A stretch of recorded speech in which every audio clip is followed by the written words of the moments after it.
सदाम्बोधिवासं गलत्पुष्पहासं जगत्सन्निवासं शतादित्यभासं गदाचक्रशस्त्रं लसत्पीतवस्त्रं हसच्चारुवक्त्रं भजेऽहं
कृताम्नायगानं खगाधीशयानं विमुक्तेर्निदानं हरारातिमानं स्वभक्तानुकूलं जगद्वृक्षमूलं निरस्तार्थशूलं भजेऽहं समस्तामरेशं द्विरेवाभकेशं जगद्विम्बलेशं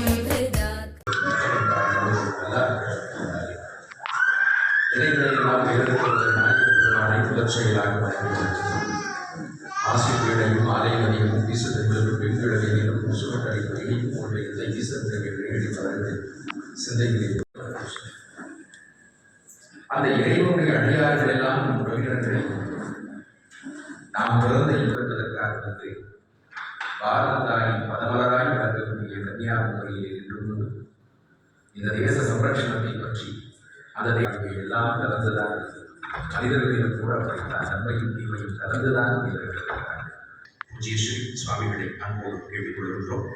மாநில குழு தலைவர் திரு சுரேஷ் ஜி அவர்கள், பொதுச் செயலாளர் திரு கணபதி ஜி ஆரோக்கியம் தனசுந்தர சந்தியாதீபம் நமோஸ்துதே दीपज्योतिर्परं दीपज्योतिर्सदाशिवः मम बुद्धिप्रकाशाय दीपज्योतिर् नमोस्तुते या देवी सर्वभूतेषां ज्योतिरूपेण संस्थिता नमस्तस्यै नमस्तस्यै नमस्तस्यै नमो नमः இல்லக விளக்கது இருள் விழுத்தது சொல்லக விளக்கது சோதி உள்ளது பல்லக விளக்கது பலரும் காண்பது நல்லக விளக்கது நமசிவாய தீபத்தின் ஒளியால் தீமைகள் விலக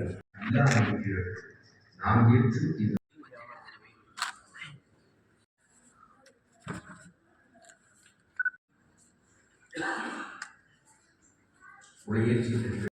நிகழ்ச்சி கன்னியாகுமரி கிழக்கு மாவட்ட அமைப்பாளர் திரு பாலராஜன் அவர்கள் என்போடு நன்றி மகந்தரை ஞான கொழுந்தினை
இந்த இருநாள் நிகழ்ச்சிகளில் சிறப்புரையாற்ற வர இருக்கும் திருமதி கனிமொழி சுரேஷ் அவர்களையும் டாக்டர் மதுசூதனன் கலைச்செல்வன் அவர்களையும் பிஜேபியின் மாநில செயலாளர் திரு அஸ்வத்தாமன் அவர்களையும் வருக வருக என வரவேற்பதில் பெரும் மகிழ்ச்சி கொள்கின்றோம். இந்த கூட்டத்திற்கு வந்திருக்கும் மாநில அறங்காவலர்கள் திரு பிரபாகர்ஜி, திரு கணபதிஜி, திரு நமச்சிவாயன்ஜி அவர்களையும் வருக வருக என வரவேற்கின்றோம். இந்த மாநில செயற்குழு கூட்டத்திற்கு வந்திருக்கும் பெருமண்டல அமைப்பாளர்களையும் மண்டல அமைப்பாளர்களையும் முழு நேர ஊழியர்களையும் மற்றும் மாநிலத்தின் பல பகுதிகளிலிருந்து வந்திருக்கும் கிராம சமிதியின் பொறுப்பாளர்களையும் இருகரம் கூப்பி இன்முகத்துடன் வரவேற்கின்றோம். இந்த மாநாட்டிற்கு வந்திருக்கும் மற்ற சிறப்பு விருந்தினர்களையும் வரவேற்பதில் மகிழ்ச்சி கொள்கின்றேன். இடம் சமுத்திரத்துக்கு இதுல இந்த சமுத்திரம் நிர்ணயமா நிற்கப்படுறதுன்னா அது இவருடைய அனுகிரகத்தினால.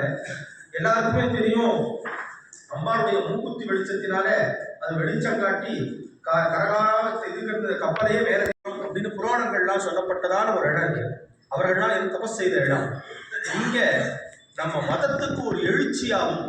நம்ம மதத்துக்கு ரொம்ப முக்கியமானது தபஸ், ரொம்ப முக்கியமா உண்டு.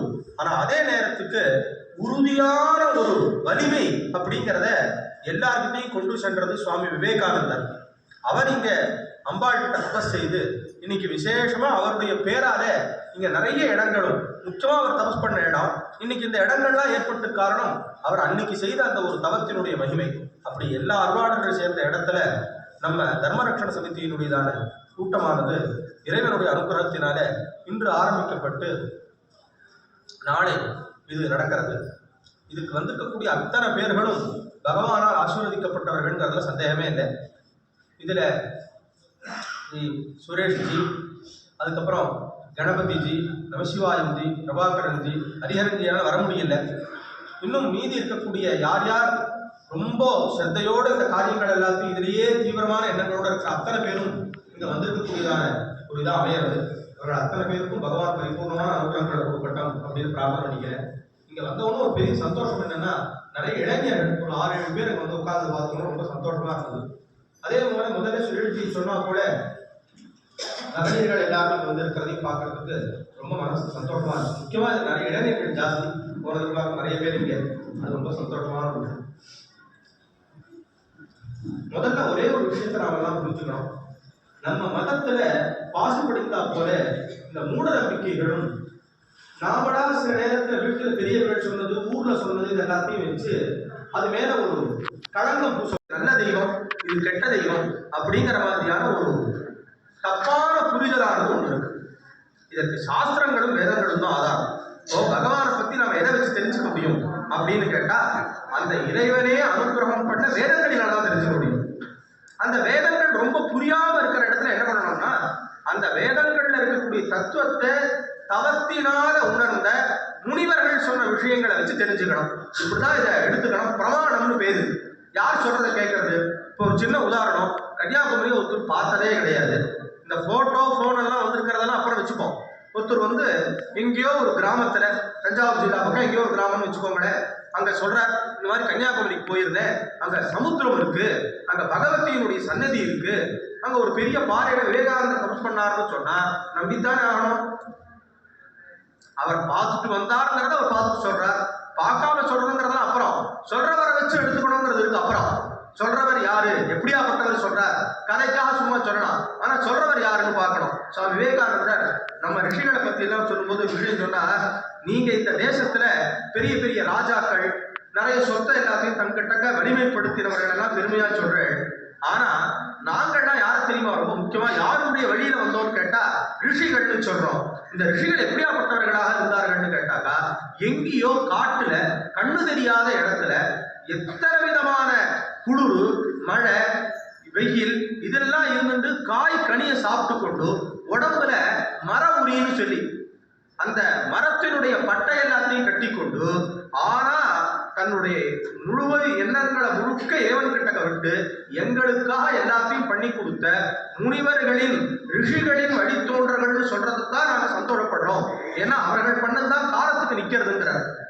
அங்கே இன்னொரு வார்த்தை சொல்றார், இன்னைக்கு உங்க தேசத்துல நிறைய வர்த்தகங்கள் பெருகலாம், நிறைய யந்திரங்களினுடைய பெருக்கங்கள் ஆகலாம். அங்க இருக்கிறத வச்சு இங்க இருக்கக்கூடிய மனிதன் பாரதத்துல இருக்கிறவன் இதை எல்லாத்தையும் பயன்படுத்திக்கலாம்.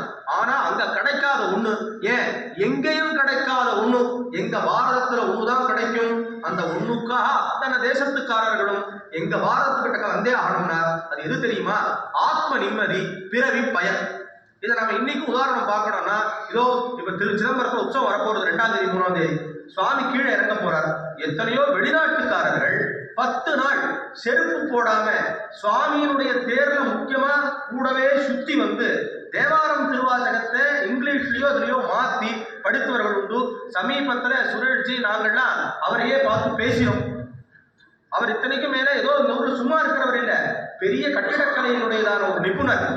ஆனா வருஷா வருஷம் சுவாமியினுடைய 2 உற்சவம், ஆனி 1 மார்கழி 1, இந்த 2 உற்சவத்துக்கும் இங்க வந்து சட்டை போடாம இடுப்புல துண்டு கட்டி கொண்டு காலில் செருப்புங்கிறதே இல்லாம 10 நாளும் பகவானுடைய புறப்பாட்டுக்கு காத்தால சாயங்காலம் நடந்து பகவானுடைய அபிஷேகத்துக்காக விசேஷமான ஒரு தேன். அந்த தேன் அபிஷேகம்னா சுவாமி 2ஆ தெரிவார் தங்க கலர்ல. இதெல்லாத்தையும் அவர் கொடுத்து கைங்கரியம் பண்ணி கழுத்துல ருத்ராட்சம், நெத்தியில விபூதி, ஏதான ஒரு கோயில்களை பத்தி சொன்னா இது எனக்கு தெரியுமேங்கிறார். அன்னைக்கு அவர்கிட்ட நாங்க இந்த மாதிரி சபரிமலை அச்சவன நான் 3 தடவை தரிசனம் பண்ணியிருக்கேன், ஜோதி தரிசனம் பண்ணியிருக்கேன் அப்படிங்கிறார்கள். அப்படின்னா இன்னைக்கும் நீங்க சிதம்பரத்துக்கு வந்தா அதை பார்க்கலாம். இதுவே இப்போ ஆர்த்திரா தரிசனத்துக்கு வந்தா ஒரு பக்கம் ஓரமா உட்காந்து ஒரு 10-20 பேர் தேவாரம் திருவாசகத்தை மாத்தி படிக்கிறது, அவர்களுடைய மொழியில வச்சு படிக்கிறதுங்கிறது இருக்கு. திருவண்ணாமலையில கேட்கவே வேண்டாம். திருவண்ணாமலை சார்ந்திருக்கணும் நிறைய வந்திருக்கலாம். காத்தால சாயங்காலம் பகவானை பிரதட்சணம் பண்றது என்ன, எப்ப பார்த்தாலும் சுத்தில் இருக்கிறது என்ன, இதெல்லாம் இருக்கு. இன்னைக்குமே இது நான் ஒரு வெளிநாட்டு உதாரணத்தை அதுக்காக சொல்லல. அவர்கள் உடனே அதுல இருக்கக்கூடிய உண்மையை எடுத்துள்ளார்கள்.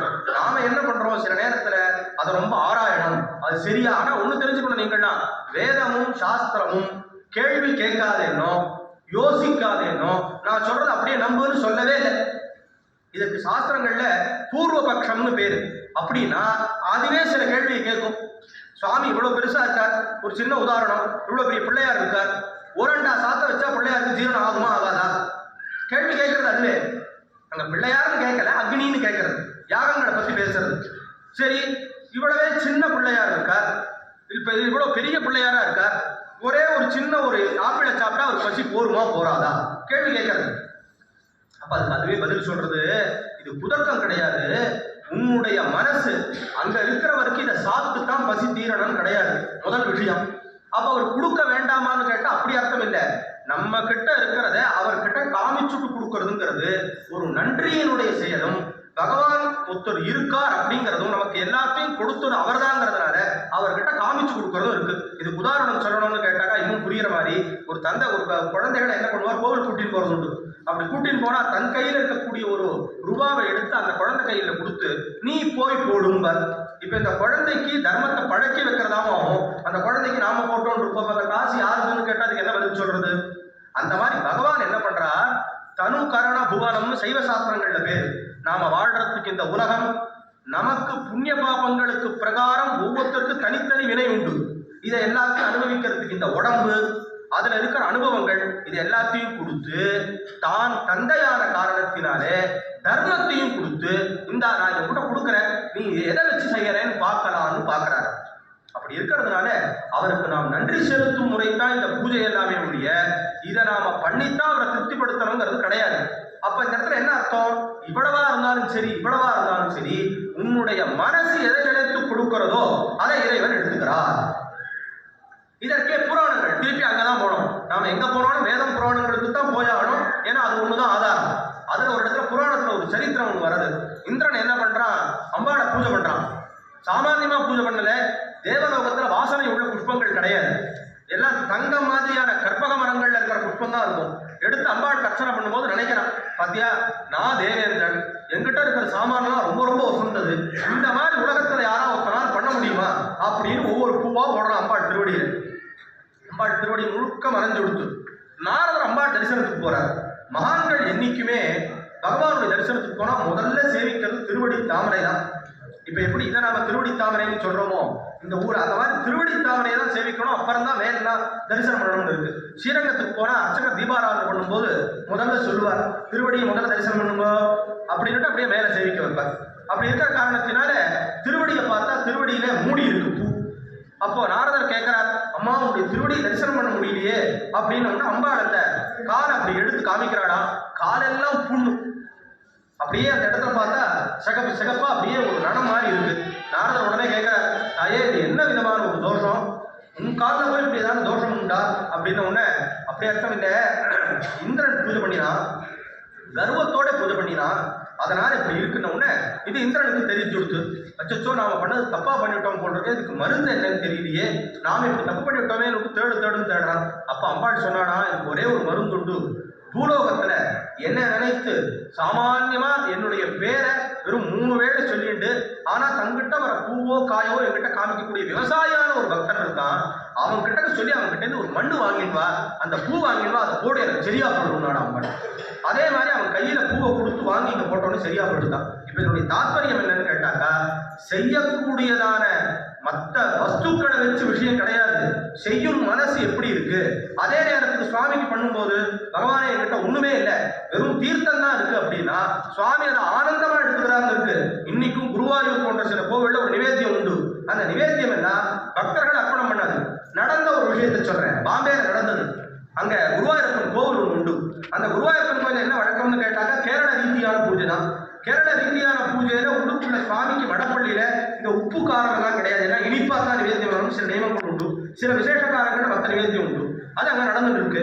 பிரஷ்னம் என்று ஒரு முறை உண்டு. பகவானுடைய அபிப்பிராயத்தை கேட்கணும், பகவான் திருப்தியா இருக்காரா, பூஜை இங்க நல்லா நடக்கிறதா அப்படிங்கிறத கேட்கணும்னு ஒரு முறை ஒன்று உண்டு. அதை வச்சு அங்க கேள்வி கேட்கப்படுறது. பகவான் சொல்றார், எனக்கு எல்லாத்துலயும் திருப்தி தான், நிவேத்தியத்துல போறேன் அப்படிங்கிறார். உடனே அங்க இருக்கிற அர்ச்சகர்கள், அப்புறம் மீதி கோவில் நிர்வாகஸ்தர்கள், தர்மகர்த்தா எல்லாரும் நமஸ்காரம் பண்ணி, எங்களுக்கு தெரிஞ்சு நாங்க இந்த தப்பும் பண்ணல, நிச்சயம் என்ன கிரமத்துல பண்ணணும்னு அந்த ஆச்சாரியர் சொல்லியிருக்காரோ பகவானை பிரதிஷ்டிக்கும் போது அதை எல்லாத்தையும் தொடர்ந்து பண்ணிட்டு தான் இருக்கோம். அப்படிதான் நிவேத்தியத்துல போறவங்க ஜாஸ்தின்னா எதை பண்ணணும், என்ன செய்யணும்னு கேட்கிறார். அப்ப உடனே திரும்பி எல்லாத்தையும் பார்த்து சொல்றார், ஏதோ தானியம் நிவேத்தியமானதா இருக்கு, உப்பு சேர்ந்து இருக்குங்கிறார். உடனே சொல்றவரும் கேரளத்தை சேர்ந்தவர், கேட்கிற நிர்வாகஸ்தர்கள் பாதி பேர் கேரளத்தை சேர்ந்தவர்கள். சிரிப்பு தான் வருது. ஏன்னு கேட்டாக்கா உப்பே பகவான் கிட்ட போகாது. இப்ப பகவான் இந்த உப்புன்னு சொல்றாரு ஏதோ கலந்து, அப்ப இது என்னன்னு ஒன்றும் புரியலையே அப்படின்னு ரொம்ப நேரம் யோசனை பண்ணிட்டே இருக்கும்போது அங்க இருந்த ஒருத்தர் எழுந்திரிச்சு சொன்னார், இது உள்ள ஆறதா இல்ல வேற எங்கேயாவது நிவேத்தியமாறதான்னு கேட்க முடியுமா? அப்ப அவர் உடனே மறுபடியும் கேட்டார், பகவானுக்கு ஸ்ரீகோவில்னு சொல்லுவார்கள் கர்ப்பகிரகத்தை, ஸ்ரீகோவிலுக்குள்ள ஆன வெளியில தான் நடக்கிறது அப்படின்னா. உடனே கொஞ்ச நேரம் யோசிச்சு பார்த்துட்டு அங்க இருந்த ஒருத்தர் சொன்னார், பாலக்காட்டு தமிழ் நாட்டுக்காரர், அவர் உடனே எழுந்திரிச்சு சொன்னார், வாசல்ல இங்க ஒரு அம்மா வயதான ஒரு மூதாட்டி ஒருத்தர் உண்டு, இங்க நிறைய தமிழ்நாட்டுக்காரர்கள் வர காரணத்தினால இந்த சுண்டெல்லாம் நம்ம ஊர் பிரகாரம் பண்ணி வாசல்ல வச்சுப்பா, அவன் எப்பவுமே அந்த சுண்டலை விற்கும் போது நான் பார்த்திருக்கேன், குருவாயூரப்பான்னு சொல்லி இங்கே இப்படி காமிப்பா, அப்புறம் எல்லாருக்கும் கொடுப்பா, அவன் இப்ப சரியா தவறி போய் 3 மாசம் ஆரம்பிக்கிறார். உடனே அவர் திருப்பி ஒரு கேள்வி கேட்க சொல்றாரு, பகவானுக்கு எத்தனை நாளா இந்த நிவேத்தியம் நடக்கலைன்னு கேளுங்கிறார்.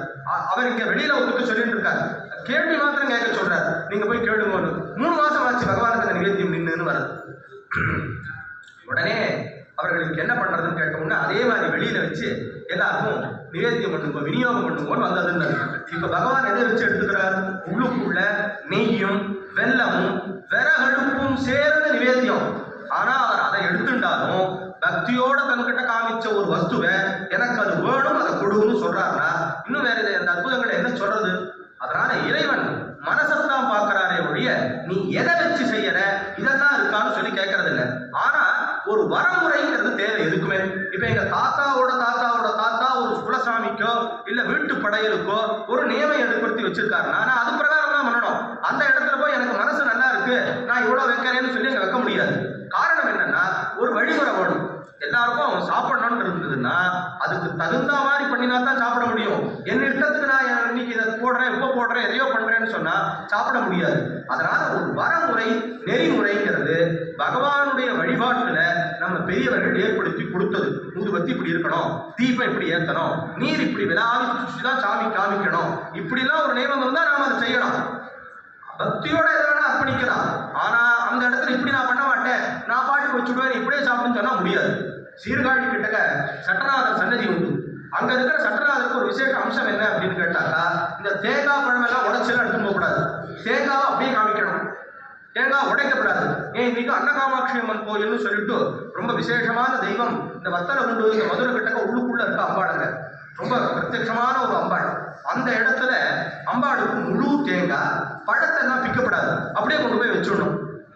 சடவுடையார்னு சொல்லிட்டு ஒரு சாஸ்தா திருநெல்வேலி கல்லடக்குறிச்சி கிட்டக்க இருக்காரு.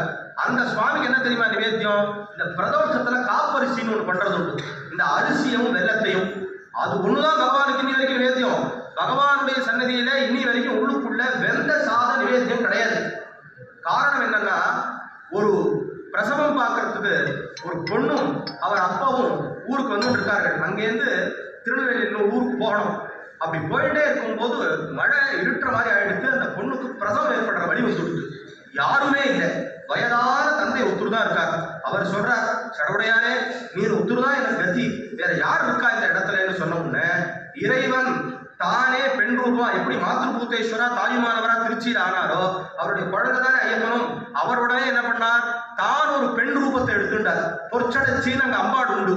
அதுவும் எந்த மாதிரி பெண் ரூபத்தை எடுத்துட்டார், வேலைகள்லாம் செய்யக்கூடிய பெண் ரூபத்தை எடுத்துட்டு மருத்துவ பெண்ணா தாம் போய் பிரசவம் பார்த்து கொடுத்த போது அவர் சொன்னார், என் கையில ஒண்ணுமே இல்லை. இந்த கேவலந்தனம்னு ஒரு சம்பிரதாயம் உண்டு. எங்கேயாவது ஊருக்கு இந்த மாதிரி அடுத்து விசேஷமா கூட்டின்னு போகும்போது அரிசி, பருப்பு, வெல்லம், உப்பு இதை 4 கொண்டு போய் வைக்கணும். இப்ப கல்யாணமே நடக்கிறது வீட்டுல, நாளைக்கு மண்டபத்துக்கு போனோம்னா இன்னைக்கு நல்ல நேரம் பார்த்து கொண்டு போய் வச்சிருவார்கள். இது காலங்காலமா இருக்கக்கூடிய அமைப்பு. அவர் சொல்றார், எங்கிட்ட எதுவுமே இல்லை பகவானே, எங்க அம்மா இந்த எங்கிட்ட இந்த அரிசி வெள்ளத்தையும் தந்தேன்னு கொடுத்தார்.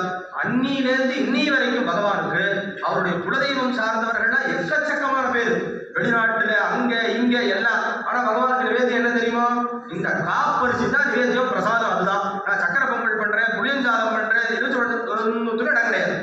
அப்போ இறைவன் எதற்கு வசப்பட்டிருக்காருங்கிறத பார்க்கணும்.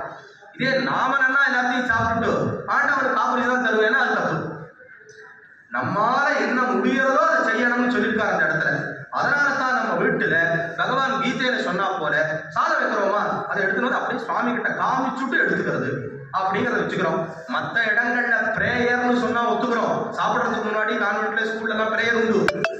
ஆனா நாம பகவான் கிட்ட ஒரு சாதம் வச்சு பண்றோம்னா நிறைய பேருக்கு அதுல ஒரு பழக்கமும் இல்லை, அது நம்பிக்கையும் இல்லை. அதை ஏதாவது செஞ்சா ஏதோ புதுசா செய்யற மாதிரி இருக்கு. எல்லாம் இங்க இருந்து அங்க போனதுதான். அதனால நாம எல்லாம் எதை ஞாபகம் வச்சுக்கணும்னா, இறைவன் எந்த சாமான வச்சு பண்றோங்கிறத பாக்குறது இல்லை, மனசை பாக்குறார். அந்த மாதிரி இறைவன் சுவாமி பகவான் சொன்னா கெடுக்கிறதுங்கிறது எதுவுமே கிடையாது. அதனால இந்த சாமி கெடுத்துடுமா, அந்த சாமி நல்ல சாமி, இந்த சாமி கெட்ட சாமி, இது உக்ரம் பிடிச்சது, இதெல்லாம் கிடையவே கிடையாது. உக்ரம் கோபம் அப்படின்னா பகவான் தானே கோபப்பட்டா நாம இருக்க முடியுமா? இந்த உலகமே எரிஞ்சு போயிடும். அவர் யாருக்காக கோபப்பட்டார்? இப்ப நரசிம்ம ரூபமா வந்தார், பார்க்கறதுக்கு பயங்கரமா இருந்தது. அந்த இரண்யகசிபுவுக்கு தான். பிரகலாதன் அப்படியே தூக்கி தன் மடியில வச்சுட்டார். இதற்கு ஒரு உதாரணம் என்ன தெரியுமா சொல்லப்படுறது? இந்த சிங்கம் இருக்கு, இந்த சிங்கத்தினுடைய பல் மற்ற மிருகங்களுக்கெல்லாம் எமன், மானுக்கு மற்ற மிருகங்களுக்கெல்லாம் யானைக்கெல்லாம் கூட. ஆனா தன்னுடைய சிங்க குட்டிக்கு அந்த பல்லுதான் அது படுத்துக்கிற மெத்த. ஏன்னா இப்படிதானே கவி எடுத்துக்கும். நீங்களே சிங்கக்குட்டி குழந்தையா இருக்கும் அப்படிதானே எடுத்துக்கிறது. அப்ப எந்த பல் ஒத்துருக்கு யமனா இருக்கோ அந்த பல்லே உங்களுக்கு படுக்கையா இருக்கும். அப்படின்னா பகவானை சார்ந்து பக்தி பண்ணிட்டோமானா அவருடைய பல்லே நம்மளை தாங்கிறது. பகவானுக்கும் பகவானுடைய பக்தர்களுக்கும் எதிராக இருந்ததுன்னா அந்த பல்லே யமனா மாறிடும். அதனால இறைவன் கெடுப்பவனோ வழிபாட்டுகள்ல இருக்கக்கூடிய சில வழிமுறைகளை வச்சு சாமி இப்படி பண்ணிடும் அப்படி பண்ணிடும்ங்கிறது கிடையவே கிடையாது. அந்த விஷயத்தை நாமெல்லாம் அவசியம் புரிஞ்சுக்கணும். வயதான ஒருத்தர் சொன்னா, நீ குருவாயூரப்பனுக்கு பிரார்த்தனை பண்ணிக்கோ, குழந்தை பிறந்தா ஒரு நாள் எது முடியுமோ அந்த இடைக்கிட துலாபாரம் பண்றேன் பிரார்த்தனை பண்ணுவோன்னுட்டார். தீவனும் குருவாயூரப்பனை பிரார்த்தனை பண்ணா, வேறுப்பா எங்கிட்ட வேற எதுவும் இல்லை, நான் என்னன்னா இந்த தேங்காய் சிரட்டை இதெல்லாத்தையும் எடுத்து இந்த சரண தயிர் பண்றதுக்கெல்லாம் காரியம் பண்ணி எடுத்து கொடுத்துட்டு இருக்கேன். அதனால துலாபாரம் எடைக்கு எடை தேங்காய் உரிவட்டை தயனும் சத்தியத்தை தவிர வேற ஒண்ணும் இல்லை. ஏன்னா பகவான் சத்தியம், புராணங்கள் சத்தியம், சாஸ்திரங்கள் சத்தியம். இங்க இருக்கிற அத்தனை பேரும் எத்தனையோ காரியங்கள்ல இருந்தாலும் இது நமக்காக மதத்துக்காக ஒண்ணு பண்ணணும், நம்ம தேசத்துக்காக பண்ணிக்கணுங்கிற சேவையா இருந்ததெல்லாம் தாண்டி இப்ப நம்மளை காப்பாத்திக்கிறதுக்கு நாமளே வேடி போட்டுக்கணுங்கிற மாதிரி வந்துருச்சு. சில பேர் நினைக்கலாம், நான் வந்து சேவை பண்றேன், தர்மரட்சண சக்தியில் இருக்கேன், நான் சேவை பண்றேன், என்னாலும் சேவை தான். இது அடியே எத்தனையோ தடவை பேசும்போதெல்லாம் திருப்பி இதே நம்ம சமிதியில சொல்லியிருக்கேன். சேவைன்னு நினைக்காதீங்கோ, நமக்கு நாமளே பண்ற காரியம் நினைங்கோ. மருந்து ஏன் சாப்பிட்றோம்னா இது சேவையாது. சாப்பிட்றதுக்கு பேர் சேவையா? தூங்குறதுக்கு பேர் சேவையா? அத்தியாவசியம் பண்ணியாக வேண்டிய விஷயம். அந்த மாதிரி நம்ம குழந்தைகளுக்கு நம்மளுடையதான நம்ம தர்மத்தை காப்பாற்றிக்கிறது அவசியமான ஆரோக்கியமான பண்ண வேண்டிய காரியம். அது என்ன ஆகுது, பண்ணிட்டே இருக்கிறதுக்கு சேவையா மாறிடும். அப்படின்னா நாம ஒரு சரியான ஒரு ஒழுங்குமுறையில இருந்து யாரையும் இம்சிக்காம பகவானை நம்பி பகவானுக்கு பயப்பட்டு ஒரு வாழ்க்கையை நடத்தினோம்னா நம்மளோட சார்ந்த சமூகம் அதே மாதிரி மாறி சேவைத்தன்மையா தானா மாறிடும். அப்படி இருக்கிற காரணத்தினால குழந்தைகளுக்கு அவசியம் தர்மத்தை சொல்லுங்க, இளைஞர்களுக்கு அவசியம் வீட்டுல விஷயம் நெத்திக்கிட்டுண்டா சாப்பிடணும் அப்படிங்கறத அவசியம் சொல்லித்தாங்க. நெத்திக்கிட்டுக்கிறது ஒன்றும் நான் இதை சேர்ந்தவன்னு காமிக்கிறதுக்கு கிடையாது. நம்ம பாப்பங்களை போறதுக்கு நெத்தியில் இட்டுக்கணும்னு சொல்றது. இதுல இட்டுட்டே இருந்தா சும்மா எழுதுற தலையெழுத்து மாறிடுவோம். அப்படி இருக்கிற காரணத்தினால் அவரவர்களுக்கு என்ன வழக்கம் உண்டோ அதை அவசியம் எடுத்துக்கணும். சுவாமி கிட்ட போய் தரிசனம் பண்ணி அப்புறம் அந்த பிரசாதத்தை சாப்பிட்றது, வீட்டிலேயே சுவாமி இருக்கார், ஒரு சாத்தை இது பண்ணிட்டு சாப்பிட்றது, காக்காக்கு போடுறது, திருமூலர் எல்லாத்தையும் கொண்டு போய் சொல்லியிருக்காரு. அப்படி இருக்கிற காரணத்தினால எல்லாரும் அவசியம், முக்கியமா ஸ்திரீகள் பெண்மணிகள்கிட்ட தான் தர்மம் இருக்கு. இவர்கள்ட்ட விட்டு வேற யார்கிட்டையுமே கிடையாது. இந்த சாஸ்திரம் சொல்றது நான் சொல்லலை. இவர்கள் மற்றவர்கள் எல்லாம் பூஜை பண்ணலாம், சாமிக்கு என்ன வேணா பண்ணலாம். ஆனா ஸ்திரீகள் இருந்தா தான் எல்லாத்தையும் பண்ண முடியும். சாத நிவேத்தியம் ஆகணும். முக்கியமா ஸ்திரீகள் மகளிர்கள் அப்படி சொல்ற காரியம் என்னன்னா, பையன் 10வது படிக்கிறான், 12வது படிக்கிறான், பொண்ணு படிக்கிறான், ரொம்ப சந்தோஷம், நல்லா படிக்கட்டும். ஆனா கூடவே நீங்கள் அவசியம் அம்மா எப்படிதாம்மா நெத்தி கட்டுக்கணும், கண்டிப்பா வளையல் இருக்கணும், குழந்தைக்கு அவசியம் பையனா இருந்தா அப்படி நெத்தி கட்டுட்டு வந்து சாப்பிடு, இல்லைன்னா இந்த நான் உனக்கு விட்டு விடுறேன் அப்புறம் சாப்பிடு, இப்படிங்கிறது சின்ன குழந்தைகளே சொல்லணும். ஏன்னா கொஞ்ச நாள் மாறி இவன் 12வது காலேஜுக்கு போகும்போது அப்படியே மாறுற தன்மை ஏற்படுறது. அப்ப அதுக்கு தகுந்த நல்ல பெரியவர்கள்ட்டையோ, அதே மாதிரி குலதெய்வம் கோயிலுக்கு நான் வரல, வீட்டு வழிபாட்டில் வரலனாலே அது கொஞ்சம் சிரமமான விஷயங்கிறத ஆரம்பத்தில் யோசிக்க ஆரம்பிச்சிடணும். அதுக்கு அவசியம் வரணும்னு கூட்டி போகிறது சின்ன வயசுலேருந்தே வச்சுக்கணும். அதுக்கப்புறம் அவர்கள்ட்ட சொல்லி இவருக்கு அர்த்தம் கேட்க வைக்கலாம். அர்த்தம் இல்லை எல்லாத்துக்கும் அர்த்தம் கேட்கறான், என்னால் சொல்ல முடியலன்னா தெரிஞ்சவர்கிட்ட அவசியம் அர்த்தம் கேட்க வைக்கலாம். இதுக்கு தர்மரட்சண சமிதியில விஷயம் தெரிஞ்ச நிறைய பேரை வச்சு இருக்கிறதாவும் இருக்கு. ராமாயண புத்தகங்கள்லாம் சுவாமி எல்லாம் அதை கொட்டி கொடுத்துருக்காரு. யாருக்காவது நீங்க சந்தேகம் கேட்டு சாமி ஒரு சந்தேகம் இருக்கு, இது வாஸ்தவம் தானே, அர்த்தம் இருந்தா கண்டிப்பா அர்த்தம் கேட்டு சொல்ல முடியும். சொல்லாம இருக்கிறதுங்கிறதுக்கு இல்லவே இல்லை. அதுக்கான ஒரு காரியமான சீக்கிரம் சமிதியில ஒரு விஷயங்கள் பண்ணணும். சந்தேக நிவாரணின்னு சொல்லி ஒரு விஷயத்தை போட்டு யார் எந்த நேரத்துல மதங்களும் புராணங்களும் சார்ந்த சந்தேகங்கள் வந்தாலும் அதுக்கு ஒண்ணு இன்னைக்கும் இந்த வாட்ஸ்அப் போக்குவரத்து சௌகரியம் எல்லாம் இருக்கு, அது மூலமாகவும் பதில் சொல்லலாம். அதே மாதிரி அந்த இடத்தை எடுத்தும் பதில் சொல்லலாம். அதுக்கான காரியத்தை கொஞ்சம் சமிதியில் இருக்கிறவர்கள் அந்த அவசியம் பார்க்கணும். சந்தேக நிவாரணின்னு சொல்லி ஒரு தனி ஒரு இதே வைக்கணும் அப்படிங்கிறது அபிப்பிராயம். அது இங்கிலீஷ்லையும் வைக்கலாம், தமிழ்லையும் வைக்கலாம். யார் எந்த பாஷையில கேட்கிறார்களோ அந்த பாஷையோட அவசியம் வைக்கணுங்கிறது நான் இங்க மறுபடியும் சொல்றேன். எப்படி அந்த மூட நம்பிக்கைகள்லாம் இல்லாமல் இருக்குங்கிறதுக்கு ஒரு புத்தகம் ஒன்று போடணும். அதே மாதிரி சந்தேக நிவாரணிக்கும் ஒன்று இருக்கணும். யாரோ ஒரு ஃபோன் பண்றாரு, இந்த மாதிரி கிட்ட இருக்கிற அதுக்குன்னு ஒண்ணு சில கேள்விகளுக்கு பதில் உண்டு, சிலது புத்தகமாமையும், அதுக்கெல்லாம் அனுபவம் தான் பதில். புராணம் சார்ந்து தர்மம் சார்ந்து சரியான கேள்விகளாக இருந்தால் அதற்கு சமிதியில் அவசியம் பதில் சொல்ற மாதிரியான ஒரு தன்மையை ஏற்படுத்தணும். அதுவும் அந்த காரியம் சீக்கிரம் ஆகுங்கிறதையும் நான் இந்த இடத்துல சொல்றேன்.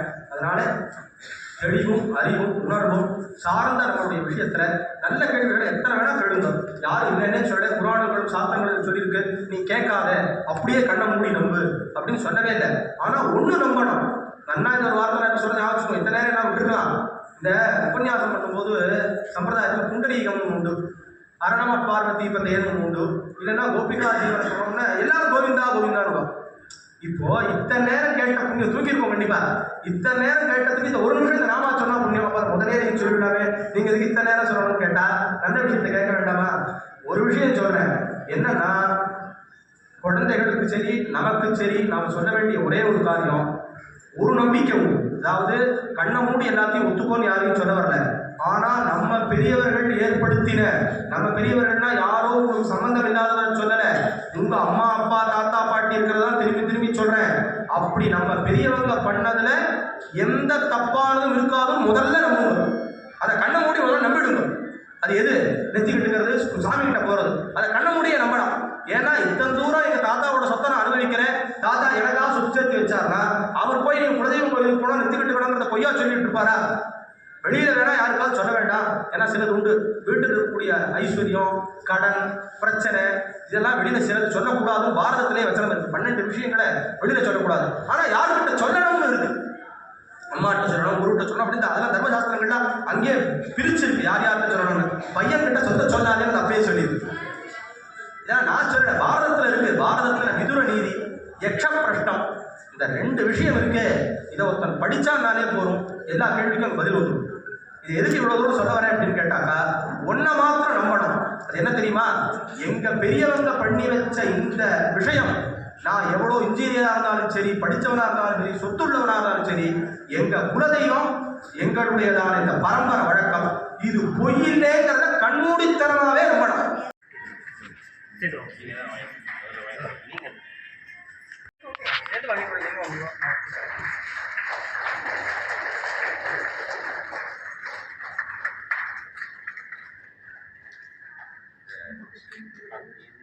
தயார் செய்திருக்கக்கூடிய நிர்வாகிகளுக்கு அனைவரும் சார்ந்தும் நன்றிகளை தெரிவிக்கிறேன்.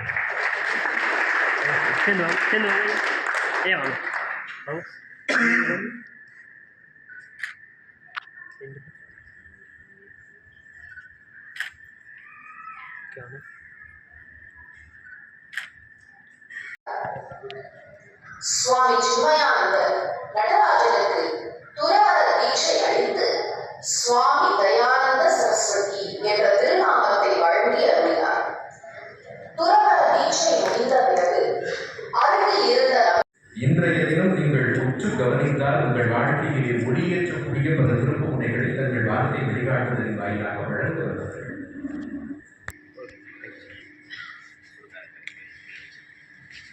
வழிகாட்டுவதற்கான உன்னத தத்துவம் நம்முடைய பாரத தேசத்தில் மட்டும்தான் இருக்கிறது. நாம் தர்மத்தை காப்பதற்காக பணி செய்து கொண்டிருப்பது நம்முடைய மண்ணிற்காக, நம்முடைய நாட்டிற்காக மட்டுமல்ல, ஒட்டுமொத்த உலகத்தினுடைய மனித குலத்திற்குமான அனைத்து பிரச்சனைகளுக்குமான தீர்வு நம்முடைய இந்து தர்மத்தில் மட்டும்தான் இருக்கிறது. இந்த விழாவினுடைய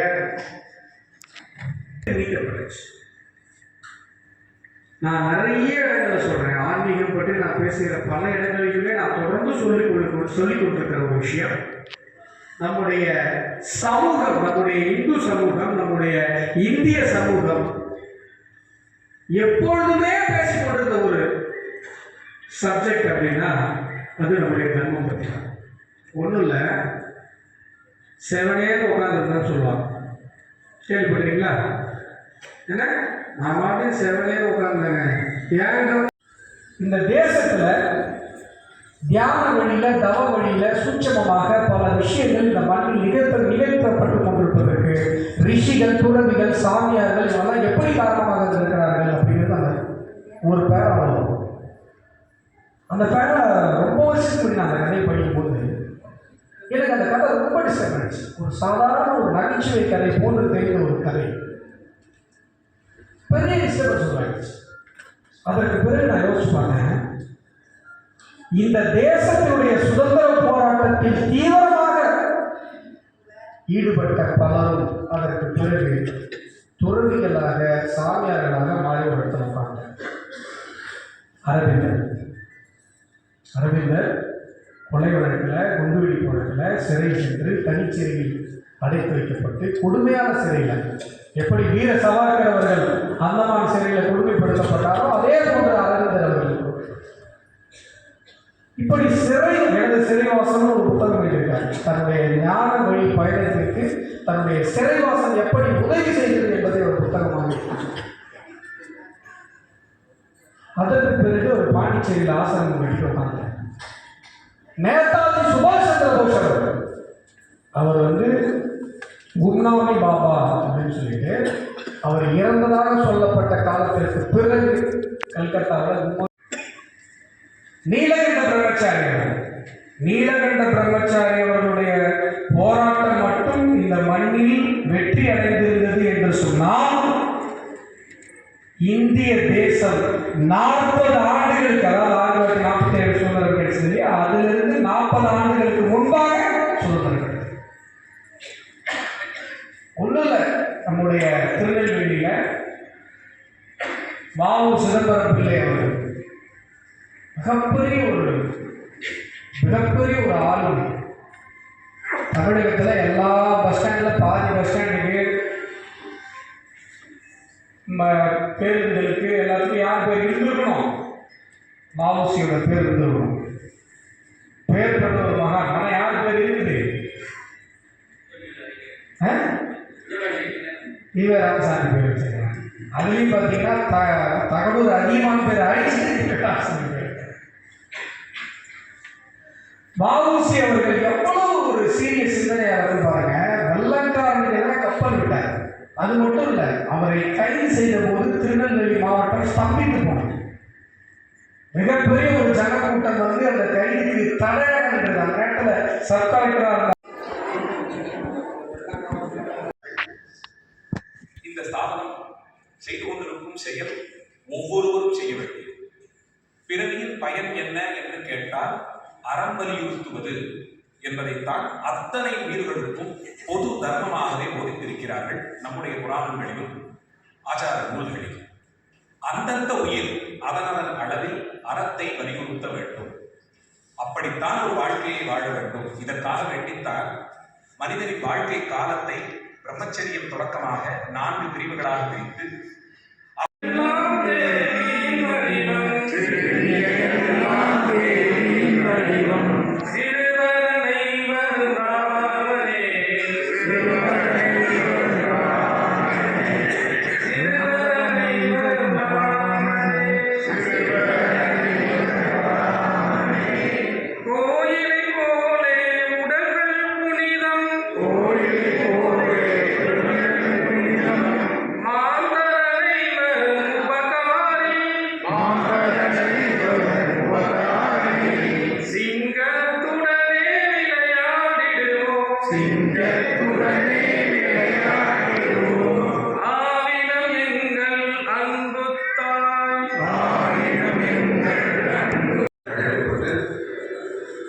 மகான்களினுடைய அறிவுரைகளை கேட்கக்கூடிய ஒரு நல்ல வாய்ப்புகளுக்கு இங்கே ஏற்படுத்திக் கொடுக்கப்பட்டிருக்கிறது. ஸ்ரீ ஸ்ரீ சச்சிதானந்த மகாசுவாமிகள் சத்தீஸ்கர் மாநிலத்திலே அர்பாநதிக்கரை ஓரத்திலே ஆசிரமம் அமைத்து அதை திருப்பூர்வம் தொடர்புபடியாக செய்து ஜனவரி மாதத்திலே வருடந்தோறும் 10 நாட்கள் மகத்தான ஒரு திருவிழாவை இந்த பெருமகனாருக்கு எடுத்து நம் ஊரிலே எப்படி ரதோத்சவம் தெப்போத்சவம் எல்லாம் செய்கிறோமோ அதை மகாசுவாமிகளுக்காக தன்னுடைய ஆசிரமத்திலே விலாசபூரிலே ஆண்டுதோறும் அர்ப்பணிப்போடு நிகழ்த்தி கொண்டிருக்கக்கூடிய ஒரு செயல் அவருடையது.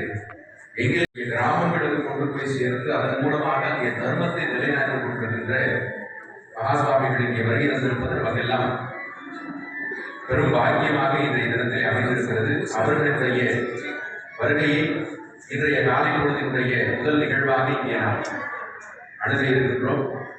முதலாவதாக தற்பொழுது இறைவன்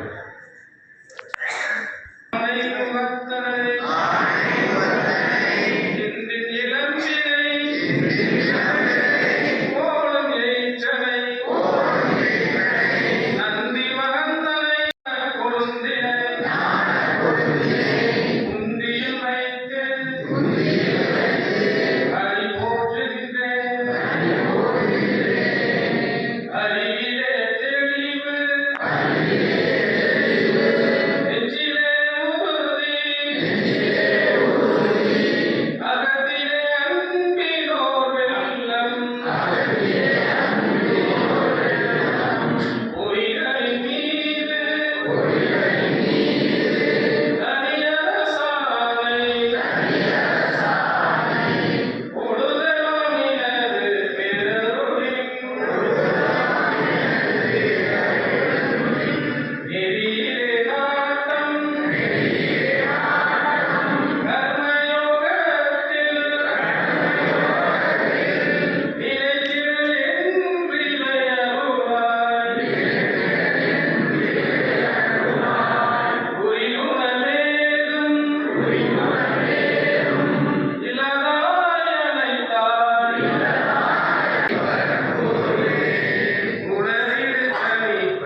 பொருள் என்ற மகாகவி பாரதியுடைய வாக்கியம் பரம்பொருளுடைய தன்மை இல்லாதவனாய் வடிவம் ஒன்றும் இல்லாதவனாய் அவை அனைத்திற்கும் அப்பாற்பட்ட ஒரு நிலையிலே நிற்கக்கூடியது. உலகத்தை படைக்க வேண்டும், உயிர்களை படைக்க வேண்டும் என்றவன் திருவுள்ள கொள்கிறான். அது அவன் ஞானத்தினுடைய மொழி.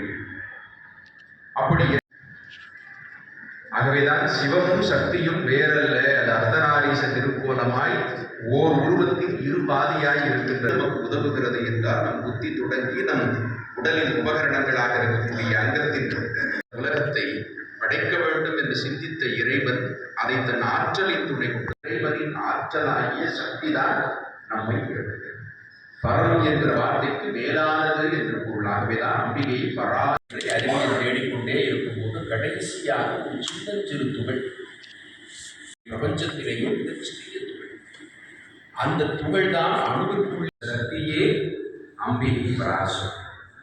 ஆகவேதான் அந்த அம்பிகையுடைய வழிபாடு ஆற்றல் அனைத்தையும் நமக்கு தரக்கூடியதாக. இங்கிருந்து வடமாநிலம் சென்று சத்தீஸ்கர் உள்ளிட்ட அந்த பின்தங்கிய நிலையில் இருக்கக்கூடிய கிராமங்களிலே ஆச்சாரியனுடைய பெருமையும் அம்பாளுடைய அனுகிரகத்தையும் சுவாமிகளால் கொண்டு போய் சேர்க்க முடிந்திருக்கிறது என்றால் அவர் ஆத்மார்த்தமாக செய்த சக்தி வழிபாடுதான் அதற்கு ஆற்றலை அவருக்கு வழங்கியிருக்கிறது. அந்த ஆற்றலை பூஜா பலனாக தனக்குள்ளே சேகரித்துக் கொண்டிருக்கின்ற சுவாமிகள் தன் அருளாசியால் ஆசி உரையால் நம்மை எல்லாம் வழிநடத்தும்படி அவரை பணியோடு பிரார்த்தித்துக்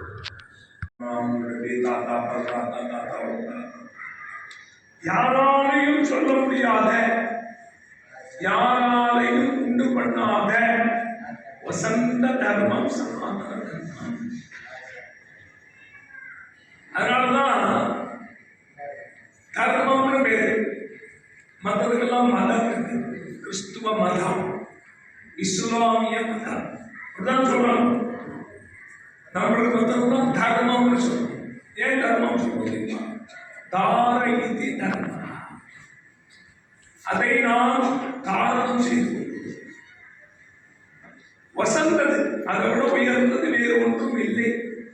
அதனால சனாதனம் நம்மளுடைய பிறவி மகத்தானது. அதுவும் நீங்கள் தான் மகத்தான பிறவியை கொண்டவர்கள். ஏன் தெரியுமோ? கிராமத்தில் இருந்தது.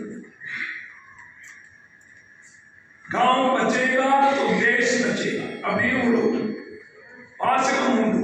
நம்ம சென்ட்ரல் கவர்மெண்ட்ல இந்த வாசகத்தை அடிக்கடி சொல்லுவோம். கிராமம் பிழைத்தால் நம்மளுடைய பாரத நாடு பிழைக்கும். இன்னைக்கு கிராமத்துல விவசாயம் பண்ணலன்னா நான் நீங்களும் சாப்பிடக்கூடிய அரிசி கிடையாது.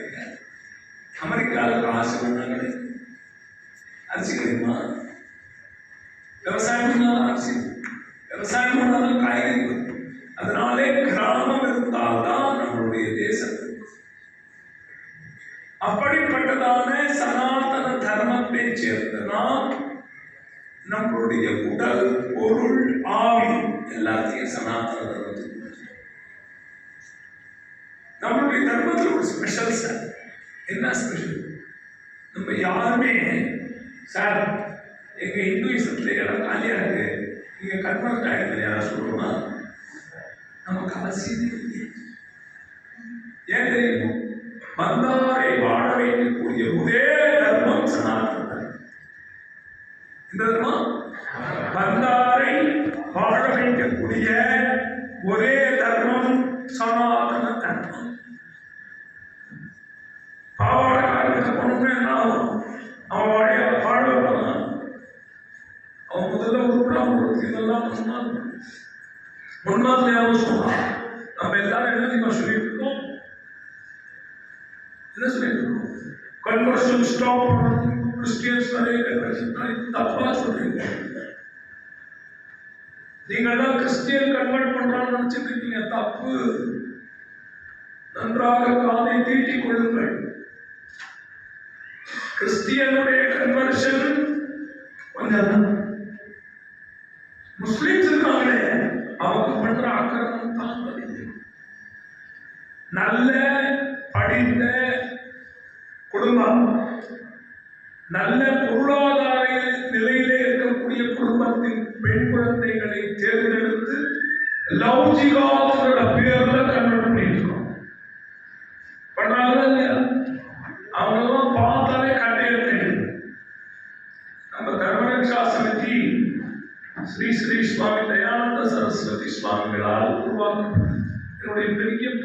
பாக்கியம். சத்தீஸ்கடுங்கிற மாநிலத்திலிருந்து இவ்வளவு தூரம் வந்து நம்ம சுரேஷ் சார் அருணேஸ்வர் மூலமா இந்த பிச்சைக்காரனை இங்க உட்காந்து வச்சு பேச சொல்றது நான் பண்ண பாக்கியம், பெருமையா நினைக்கிறேன். நீங்க என்ன தெரியுமா பண்ணணும்? இன்னில இந்த ப்ரோக்ராம் கன்க்ளூஷன் டே. இனிமேல் எங்கு மதமாற்றம் செய்பவர்களை கண்டாலும் கவலைப்படாமல் கட்டையில பெருமை தோற்றுகிறார். நான் ஒரு கேள்வி கேட்கிறேன் சார், ராதே அப்படின்னா கிருஷ்ணர் இல்ல கிருஷ்ணர்னா ராதா உண்டா சார்? பார்வதினா பரமேஸ்வரன் உண்டா சார்? ராமனா சீதா உண்டா சார்? கிருஷ்ணர்னா ருக்மிணி உண்டா சார்? அப்ப அல்லாம அலி இருக்கவே சார். அலி இல்லாம நீங்க எங்க சார் வந்தீங்க? எங்கிட்ட தான் வந்தீங்க. எல்லா அல்லாக்களையும் எங்கிட்ட தான் வந்தீங்க. எங்க வந்தீங்க? நம்ம தான் நம்மளுடைய இடத்துல வந்தோம். இன்னைக்கு நம்மளுக்கு தேங்காய் சாப்பிடு. தமிழ்நாடு கவர்மெண்ட், வெஸ்ட் பெங்கால், இவங்க எல்லாரும் ஹஜ் யாத்திரைக்கும் முஸ்லிம்களுக்கும் கோடிக்கணக்கில் அரபு கணக்கில் பணத்தை வாரி இறைக்கிறார். ஆனா நம்ம சனாதன தர்மத்தோட ஒரு கோவிலே கம்பத்துல தீபம் அது பேசுறோம். கரெக்டா? நாம பண்ண வேண்டியது என்ன? இந்த மதமாற்றம் செய்பவர்களை ஒழிக்கணும். இது வந்து கரையான மதம். நம்மள கிராமத்துல இருக்கு. ஊர் பேர் தான். அங்கே 30 கிலோமீட்டர் தொலைவில் ஒரு குக்கிராமம். அங்கதான் என்னுடைய மடம். கரையான நம்மளாம் இந்த மெட்ராஸ் பார்த்து மாட்டாங்க. கரையான பார்த்தீங்கன்னா அது மாதிரி இந்த முஸ்லீமும் கிறிஸ்டினாவது டேலண்டாவது கன்வெர்ட் பண்ணுவான் சார். இந்த முஸ்லீம் இருக்கான் பாருங்க, அவன் பண்ற ஆக்கிரமையான அடைந்தாங்க. நம்மளுடைய பெண் குழந்தைகளை நம்மளுடைய இந்து மத சின்னத்தை அணிந்து கொண்டு விபூதியோ திருமணோ குங்குமமோ விட்டுட்டு நம்ம குழந்தைகளை அட்ராக்ட் பண்ணி கண்ணாடி. எனக்கு ஒரு லெட்டர் வருது. எங்க ஊர் ஒரு இந்து பையன் கிறிஸ்துவ பெண்ணை விரும்புகிறேன் குருஜி அவர்களே, நான் இந்த பெண்ணை திருமணம் செய்து கொள்ளலாமா? இந்த பெண் மதம் மாறுவதற்காக தயாராக உள்ளார். நான் பதில் என் பசங்களுக்கு எனக்கு கண்டுதெரியாது. இந்த பசங்களை எழுதி சொல்லு. என்ன எழுதி சொல்ல தெரியுமா? அந்த காலத்தில் வெள்ளக்காரன் ஒரு வார்த்தை அதை சொன்னேன். ஒரு பெரிய எள்ளு எண்ணெய் ஒரு பாத்திரத்தில் கொட்டி வச்சுட்டு நம்ம முழங்கை வரைக்கும் உள்ள விட்டோம்னா நம்ம கையில எவ்வளவு எள்ளு விட்டோம்.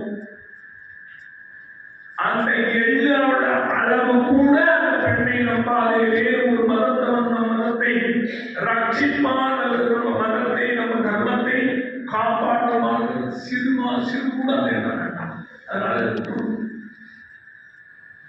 நம்மளுடைய சனாதன தர்மத்தை நாம் தான் ரட்சிக்க வேண்டும். அது நம்மளுடைய டியூட்டி. நம்மளுடைய குடும்பத்தை யார் காப்பாற்றுவோம்? எனக்கு அப்பா அம்மா மனைவி பிள்ளைகள் இருக்காங்க அப்படின்னா அவங்களை காப்பாற்றணும். அவங்களுக்கு உணவளித்து இருக்க இடம் கொடுத்து கட்டிக்க துணி கொடுக்க வேண்டியது நமது கடமை.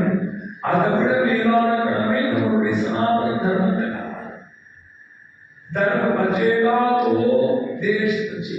धर्मங்கிறது காப்பாற்றப்படுமேயானால் நமது பாரத நாடு தலை நோக்கி வரக்கூடிய காலகட்டத்திலே நம்முடைய பாரத நாடு மீண்டும் விஸ்வகுருவாக தலை நாட்டுவதற்கு ரெடி ஆயிட்டு.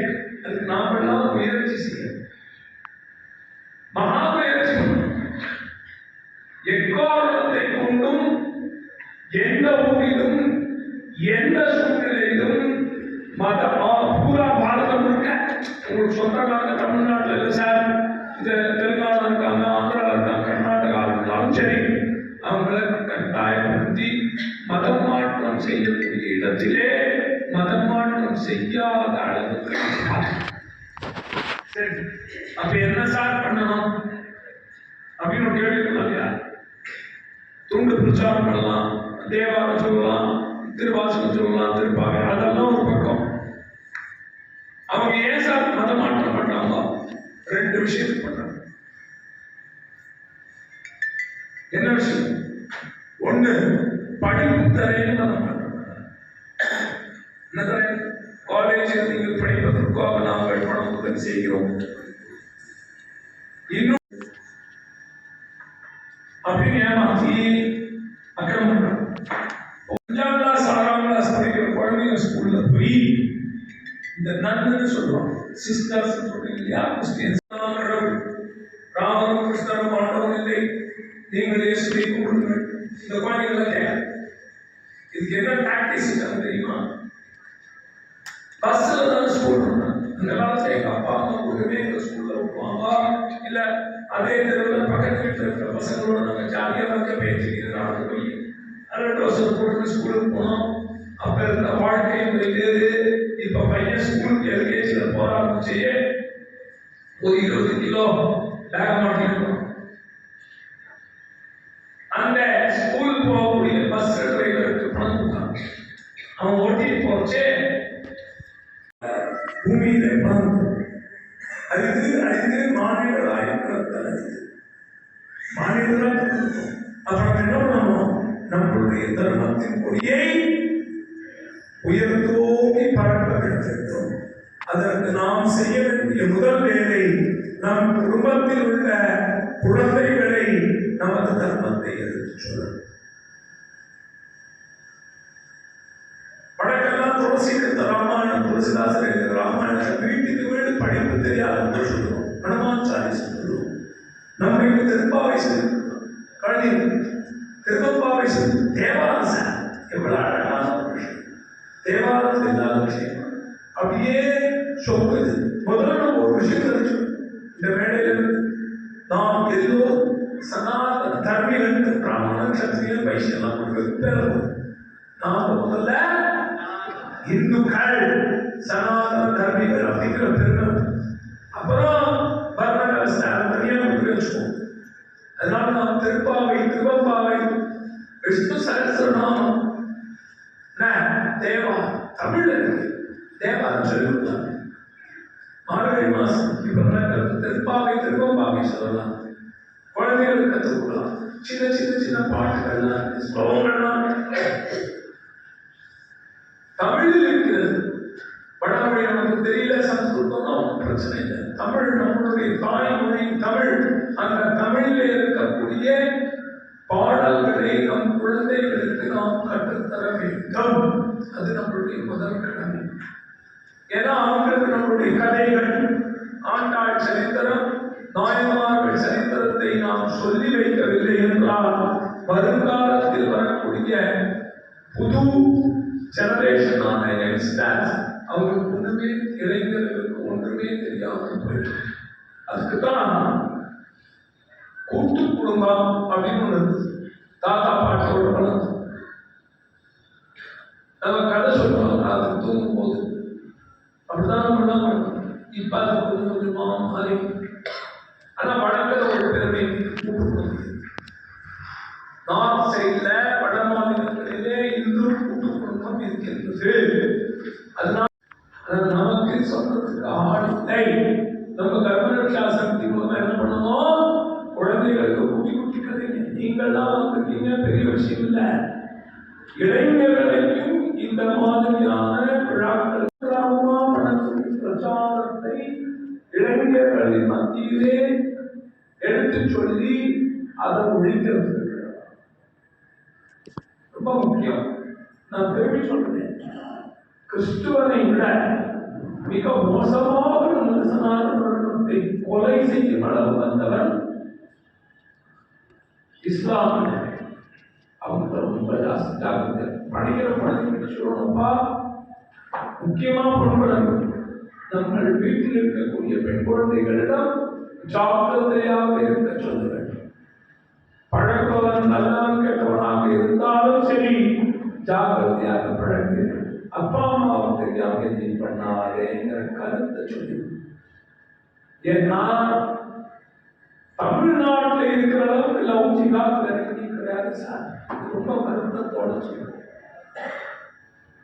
உயர்ந்த குலம், உயர்ந்த மக்கள், மேல் மக்கள் இருக்கக்கூடிய தமிழ்நாட்டிலே லௌகிகா ஜாஸ்தி. ராமண குலத்தில் இருக்கு, சத்திரிய குலத்தில் இருக்கு, வைசியர்களிடம் இருக்கிறது, எல்லாருக்கும். நம்ம இந்துக்களை ஒழிப்பதற்கு உண்டான நேரம் ஏன் பண்ணலாம்? நம்மளுடைய பெண்கள் அங்கே போனால் அவர்களுடைய மதத்தில் மக்கள் தொகை ஜாஸ்தி, நம்மளோட இந்துஸோட மக்கள் தொகை குறைஞ்சு. இதுதான் வந்து டார்கெட். இதுக்காக பல கோடிக்கணக்கான ரூபாய்கள் அந்த மதத்திற்கு உண்டான ட்ரஸ்டுக்கும் அசோசியேஷனுக்கும் வெளிநாட்டிலிருந்து தரப்படுகிறது. அதற்கு நமது பாரத தேசத்தில் உள்ள சில கட்சிகள் துணையாக. அதனால லௌகிகாலத்தில் ஒரு கொடுமையான வைரஸை ஒழிக்கும். இது கேன்சரை விட கொடுமை, HIV விட கொடுமை, கொரோனா விட கொடுமை. கொரோனாவை பத்தாயிரம் போயிடணும். இது ஜென்மா ப்ராப்ளம். அதனால இந்த நான் ஏன் இஸ்லாமியர்களை குறிப்பிட்டு பேசுறேன்? அது காரணம் அனுபவித்துக் கொண்டிருக்கிறோம். நாம் தமிழ்நாட்டிலே சன்னியாசம் வாங்கி 35 வருஷத்துல நிறைய நான் பூர்வாசிரமம் இதே தமிழ்நாட்டை சேர்ந்தவன், சேலத்தை சேர்ந்தவன். அதனால எனக்கு இந்த ஊரை பத்தி நல்லா தெரியும். நம்ம தர்மரக்ஷா சமிதியின் மூலமாக நாம் அனைவரும் ஒன்றுபட்டு இந்த லௌகிகாத்தை ஒழிக்கிறோம். இதுக்கு என்னெல்லாம் பார்த்தனையும் சாம தாம தேத தண்டம் தண்டம் எடுத்து. ஏன்னா இது ரொம்ப மோசமான ஒரு விஷயம். நம்ம இதுதான் முடியும். நம்ம என்ன வேலை பண்ணுறோமோ அது பிரச்சனை. என்ன வேலை பண்ணிருக்கோமோ அது ஈஸ்வரனுக்கு தெரியும், இறைவன் நினைப்பான். என்ன வேலை பண்ணணும்னு நாம் இந்த வேலையை செய்ய ஆரம்பித்து விட்டால் நமது சனாதன தர்மத்தை அசைக்க எவராவது முடியாது. ஏற்கனவே முடியாது. நான் இல்லைன்னு சொல்றேன். ட்ரை பண்ணல கொஞ்சம் சேலாட்டி பார்க்குற மாதிரி. என்ன வந்து கரையான் புத்து வைத்தாலும் அந்த கரையான் ஒழிக்கிறதுக்கு மருந்து இருக்கணும். அந்த மருந்தை சரியான நேரத்தில் போடணும். பாதி அரைச்சதுக்கு போட்டு பேசணும். அந்த மருந்து என்ன? நாம் தான். நம்மளுடைய சனாதன தர்மத்தின் மூலம் இளைஞர்களை ஊக்குவித்து, பெண்களாக இருந்தாலும் சரி, பையன்களாக இருந்தாலும் சரி, படிக்கிற காலத்திலேருந்தே தர்மத்துடைய விஷயத்தை எடுத்து சொல்லி ஊக்குவித்து அவர்களை நம்மளுடைய தர்ம முறையை கற்றுக் கொடுத்து அதன்படி வழிகாட்டி நல்ல மார்க்கத்தில் அழைச்சு. அப்பதான் நம்மளுடைய சனாதன தர்மத்தை காலகாலமாக நாம் நடத்தி செல்வதற்கான வழி செய்ய முடியும். வெறும் பாரத தேசம் விஸ்வகுருவாகணும், உலகத்திற்கு உருவாகணும் அப்படின்னு சொல்ல முடியாது. அதெல்லாம் சம்பவமாகணும்னா கிராமத்து மக்களால் தான். ஏன்னா கிராமத்திலிருந்து தான் நகரத்திற்கு சென்று வராங்க. அதனால கிராமத்திலே இருக்கக்கூடியவர்கள் இந்த விஷயங்களை மனசுல வாங்கிட்டு என்ன பண்ணணும்? நம்மளுடைய தர்மத்தை காப்பாற்றுவதற்காக இந்த 4 விஷயத்தை செய்யணும். முதல்ல தனக்காக, குடும்பத்திற்காக, ஊருக்காக, அப்புறம் தனக்காக. நம்ம நல்லா இருக்கும் சார். காலையில் எழுந்த உடனே ராமராம எவ்வளோ பெரிய காரணம். ஜென்மா பாருங்க, எல்லா மதமும் பார்த்து தான். அமெரிக்கா, ஆஸ்திரேலியா வந்தாங்க. ऑस्ट्रेलिया जो ये कोई अवतार में आए दशावतार पालन नायनमार पालन இது கன்னியாகுமரி க்ஷேத்திரம் சக்தி பீடத்தோ சக்தி பீடம் பாவடி முக்குத்தி இடம் பகவதியோட க்ஷேத்திரம். இவ்வளவு புகழ்பெற்ற பாரதத்தில் நாம் பிறந்துட்டோம். மற்ற பாவாடை மார்களும் லௌகிகா மார்களையும் நம்முடைய தர்மத்தை அழிக்கிறதுக்கு நாம் வழிபடுறோம்னா இதை வரக்கூடாது. என்றைக்கே வரக்கூடாது. அதற்கு உங்களுடைய அரசாங்கத்தை அணுகி அதுக்கு உண்டான துணை போக சொல்லி வேலை செய்யணும். வடக்கில் தான் பிரச்சனை, கவர்மெண்ட் சப்போர்ட் அது எந்த எல்லாம் எங்ககிட்டே பண்ணலாம். எங்களுக்கு கடமை. இது என்னாச்சு, ஒரு நல்ல நாட்டுல ஹிந்துவுக்கும் முஸ்லீமுக்கும் ஒரு சண்டை, ஒரு பேச்சுவார்த்தை, ஒரு மீட்டிங். இந்த பேச்சுவார்த்தையில முஸ்லீம் சொன்னா எல்லாத்தையும் உருவ வழிபாடு கிடையாது, நம்மளாவது ஆஞ்சநேயரை போட்டோ எடுத்துக்கணும், ராமரை போட்டோ எடுத்துக்கணும், லட்சுமணி நாட்டம் பூஜை பண்ணி போட்டோவே இல்லாத சாமி சாமியல் போட்டோ மக்காபரியாலும் என்னோட சிவலிங்கத்தை வச்சு பூஜை பண்ணிட்டு அங்கே வந்து அவன் என்னையும் கங்கையில கொண்டு போய் ஜனத்தை விட்டாலும் அன்னையோட ஓடினான். அதுக்கே போனாய் எங்க தொப்பி போட்ட பூரா ஃப்ராட். ஒரு தொப்பி கூட நம்ம கல்லால் அடிக்கும், இவெல்லாம் கட்டையால் அடிச்சவங்க பாவம். கல்ல பெரிய பெரிய நல்ல கல்லெல்லாம் பார்த்து பொறுக்கி பாக்கெட் வந்து பர்மனண்ட் அடிச்சிடும்.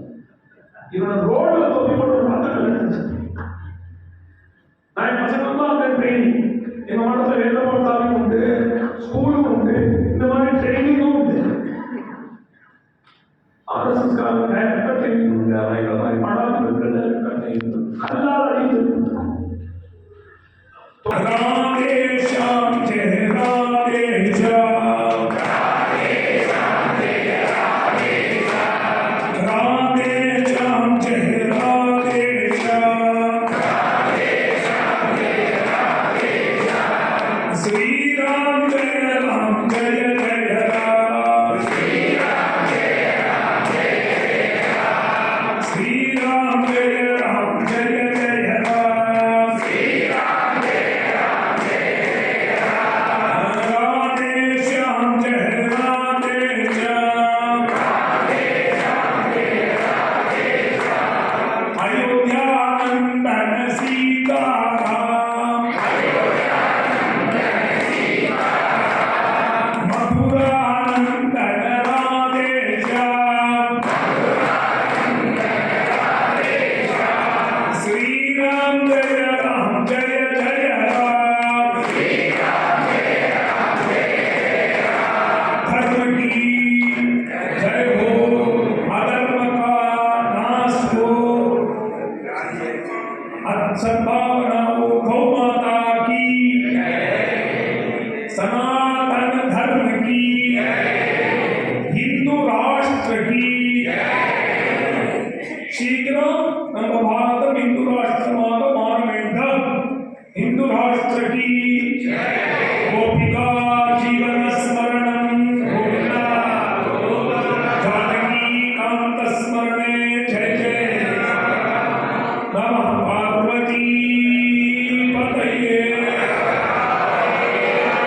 सद्गुरुनाथ महाराज की, पूज्य श्री दयानंद महाराज की, पूज्य श्री ओंकारानंद महाराज की, जय श्री राम।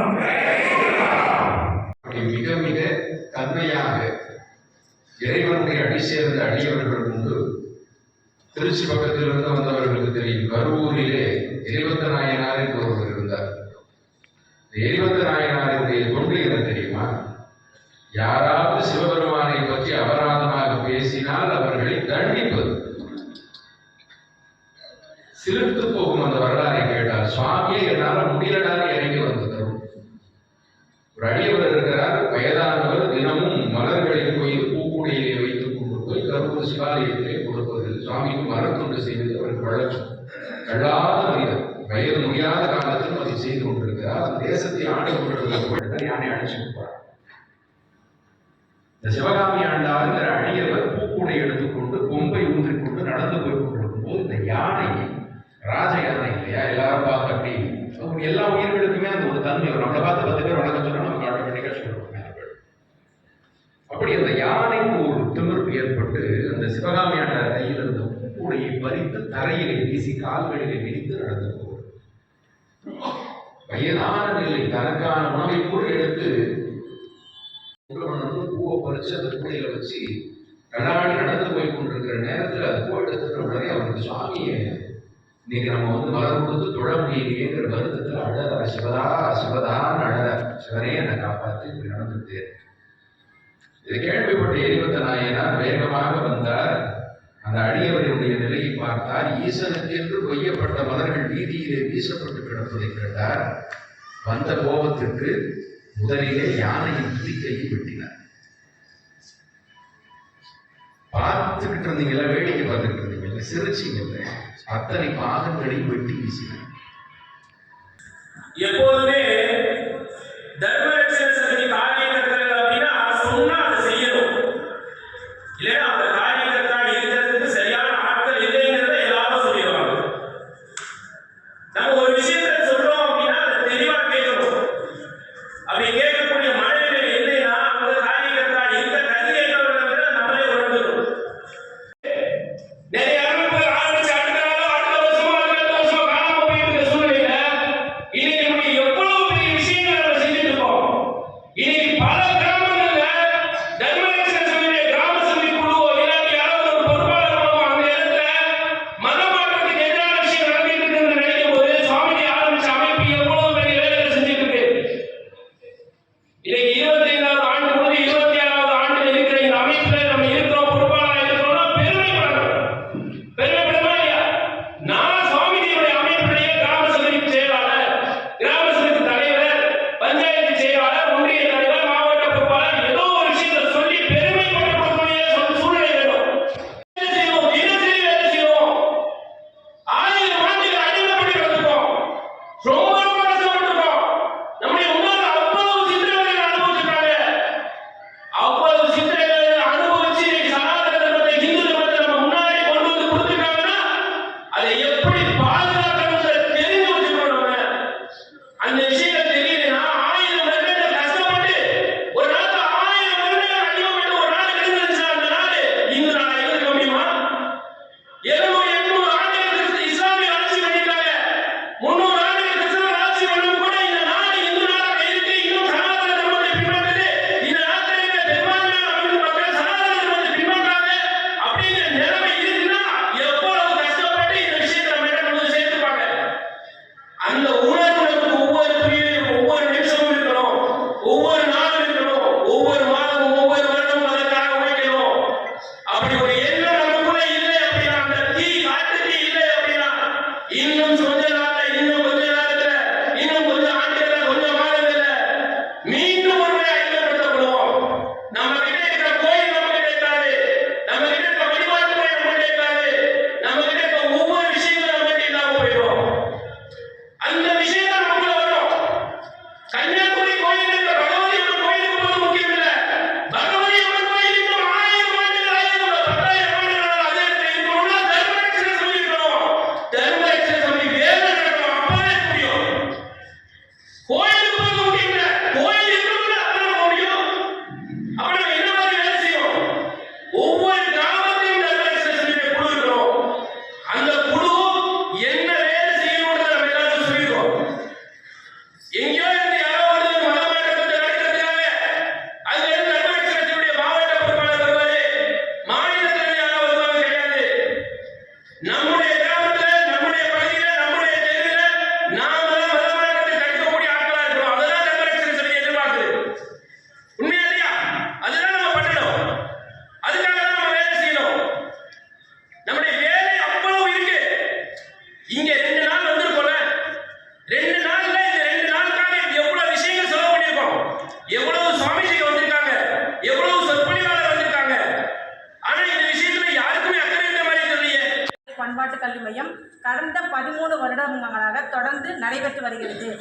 பூஜை ஸ்ரீ தயானந்த சரஸ்வதி சாமி அவர்களால் துவங்கப்பட்ட இந்து தர்ம ஞானம் அஞ்சல் வழி ஓராண்டு கல்வி படிப்பு கடந்த 13 ஆண்டுகளாக தங்களின் விஸ்வாவசு வருடம் வரையில் இதுவரை 19,587 மாணவர்கள் பயனடைந்துள்ளார்கள் என மகிழ்ச்சியுடன் தெரிவித்துக் கொள்கிறோம்.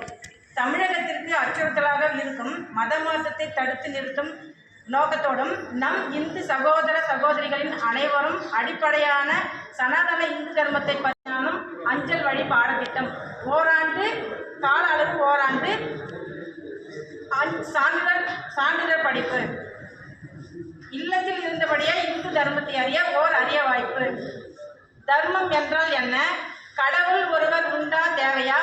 இந்து மதத்தில் மற்றும் பல்வேறு கடவுள்கள் வழிபடுவதற்கு காரணம் என்ன? ஆலயம் ஏன்?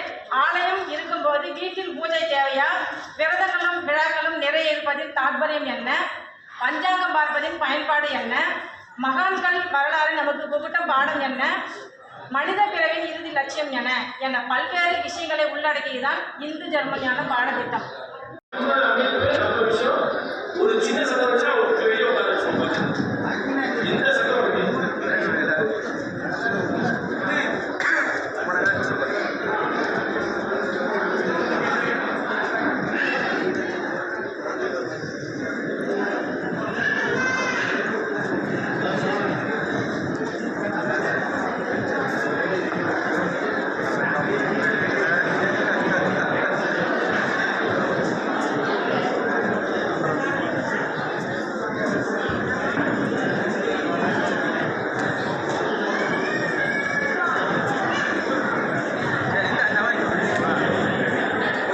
பிரசாதத்திலே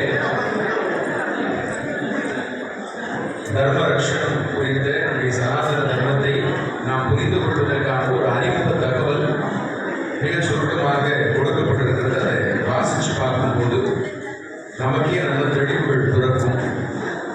அதுபோல நமக்கு ஆற்றலை வழங்கவல்ல ஸ்ரீசக்கர வழிபாட்டினுடைய பிரசாதமாக குங்குமம் அருளப்பட்டிருக்கிறது. அதை நீங்கள் வீட்டிலே ஏற்கனவே வைத்திருக்கக்கூடிய சுத்தமான குங்குமத்தோடு கலந்து வைத்துக் கொண்டு தொடர்ந்து அதை உங்கள் நெற்றியில் தரித்து நீங்கள் நலம் பெற வேண்டும். அதுபோல ஆஞ்சநேய சுவாமியுடைய சுவாமி சொன்னார் இல்லையா, இந்த சுவாமி படத்தை வைக்கலாமா, இந்த சுவாமி படத்தை வைக்கலாமா என்கின்ற சர்ச்சைகளில் முதல்ல வரக்கூடியது இந்த படம். அதனால் இதிலிருந்தே நாம் அந்த மூட நம்பிக்கையை ஒழிக்கக்கூடிய முயற்சியை துவங்குறோம். கைகூப்பி வணங்கணுமா, கீழே காலத்தொட்டு வணங்க வேண்டாம். கைகூப்பி வணங்கி பிரசாதத்தை வாங்கிட்டா போதும்.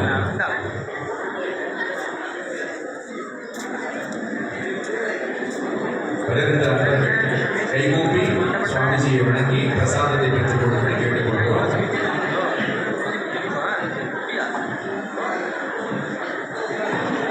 இன்றைய விழாவிற்கு பெரியோர்கள் என்பது மகிழ்ச்சி.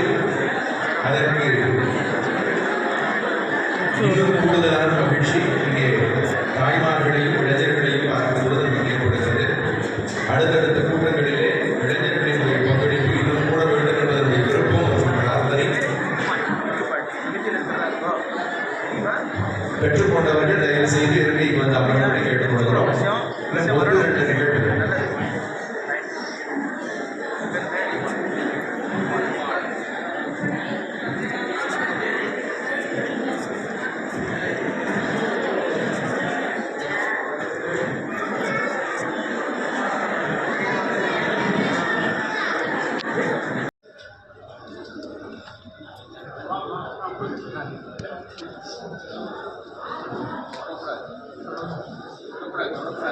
கைகூப்பி வணங்கினால் போதுமானது.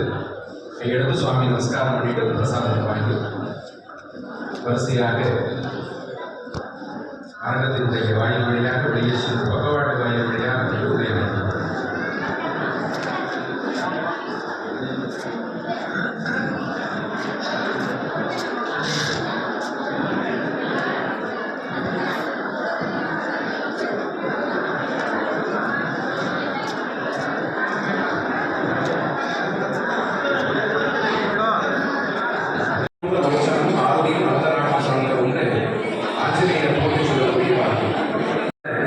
சொல்ல கேட்டு